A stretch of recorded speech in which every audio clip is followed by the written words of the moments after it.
नमस्ते। मेरी video 67 BPSC को लेकर के पटना और दिल्ली में छात्रों के द्वारा बीपीएससी स्टूडेंट के द्वारा जो आंदोलन चलाया जा रहा है उसके समर्थन के लिए मैंने ये वीडियो बनाया, क्योंकि अभी मैं बिहार में नहीं हूँ और मैं ना ही दिल्ली में हूँ।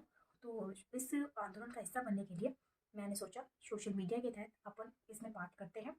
और मेरा इसके साथ ही मैं बीपीएससी आयोग के जो चेयरमैन है और नीतीश कुमार जी है, जिन्हें सुशासन बाबू भी कहा जाता है, और जो हमारे युवा नेता तेजस्वी यादव जी है, उन्हें मैं हाथ जोड़ के प्रार्थना करती हूँ कि बच्चे काफ़ी समय से सीबीआई जांच की मांग कर रहे हैं, तो सीबीआई जांच जो है उसे आप उसकी अनुमति दे दीजिए।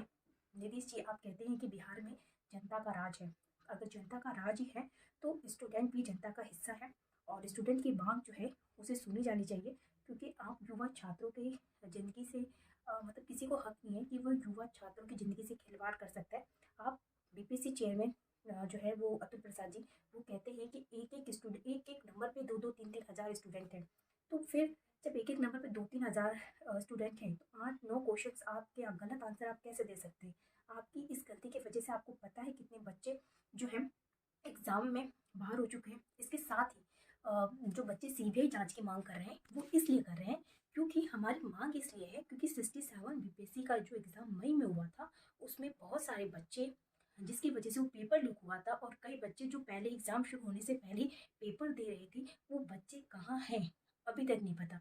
और माना जा रहा है कि वही बच्चों ने अपनी पहले से ही 67 बीपीएससी में सीटें बुक करा रखी है। तो ऐसे में हम लोगों का क्या, जो हम लोग एक एक 2-2 3-3 साल मेहनत करते हैं और मेहनत करने के बाद हमारा रिजल्ट, हमारा हार्डवर्क जीरो हो जाता है, और वो लोग सीट लेके चले जाते हैं जो कि पढ़ाई भी नहीं करते, मेहनत भी नहीं करते हैं।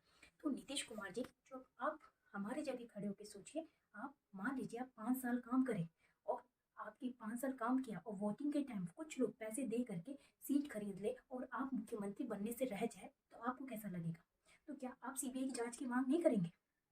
आप नहीं कहेंगे कि उस पार्टी ने घूस दिया है? जो भी है, बिहार में भ्रष्टाचार खुलेआम व्याप्त है, और उसकी आप 2019 के अंदर एक सर्वे हुआ था, उस सर्वे के हिसाब से भी सेकंड नंबर पे बिहार आता है।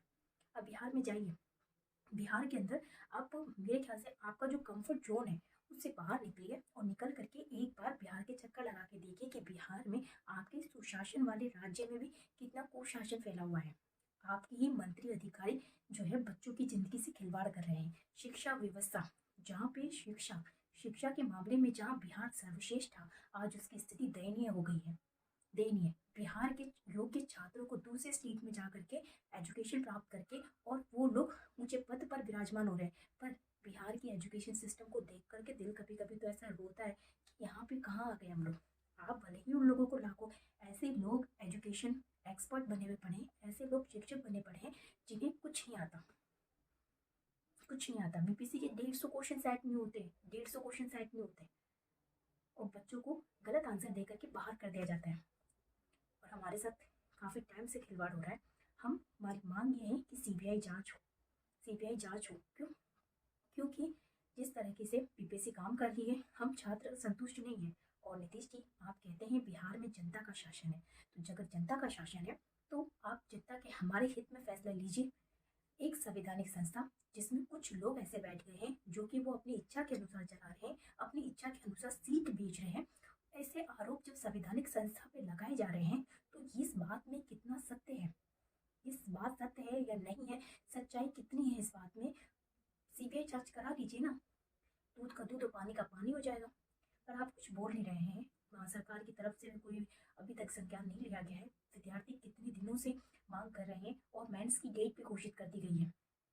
देखिए, बच्चों के साथ आप अगर मैं मानती हूँ दिलीप सर, मैं कहना चाहूँगी दिलीप सर ने बीपीएससी छात्रों के हित में जो कदम उठाया और जो आंदोलन शुरू किया है उसके लिए मैं उन्हें सैल्यूट करती हूँ। रियली हमें अपने हक की लड़ाई खुद ही लड़नी पड़ती है, कोई हमारे हक के लिए लड़ता नहीं है, और प्रोटेस्ट होना भी चाहिए, क्योंकि अगर हमें कमियां दिख रही है और आयोग में सच में हमें दिख रहा है कि कमियां हैं तो हमें बोलना चाहिए। नहीं तो फिर 68 बीपीएससी में वही हाल होगा, 69 से 70 ऐसा होता रहेगा, और हम शायद हमारा जो अफसर बनने का सपना है वो धरा का धरा ही रह जाएगा, और वो लोग अफसर बन जाएंगे जो कि इसके लायक ही नहीं है। तो अपने हक के लिए लड़ना कभी गलत नहीं होता।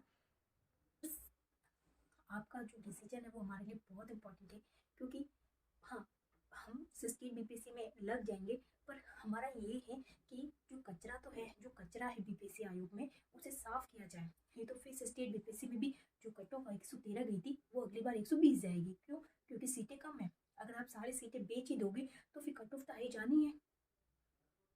देखिए, मैं किसी आयोग पे इस तरह से आरोप नहीं लगा सकती, फिर भी मैं सीबीआई जांच की मांग करती हूँ। इसके साथ ही 67 बीपीएससी का जो एग्ज़ाम है, अगर सीबीआई जांच हो और जांच होने के बाद से अगर इसमें करप्ट होते हैं तो ये एग्ज़ाम को कैंसिल किया जाना चाहिए, फिर से इसका एग्ज़ाम हो और बीपीएससी छात्रों के हित, सॉरी सरकार जो है छात्रों के हित में निर्णय दे।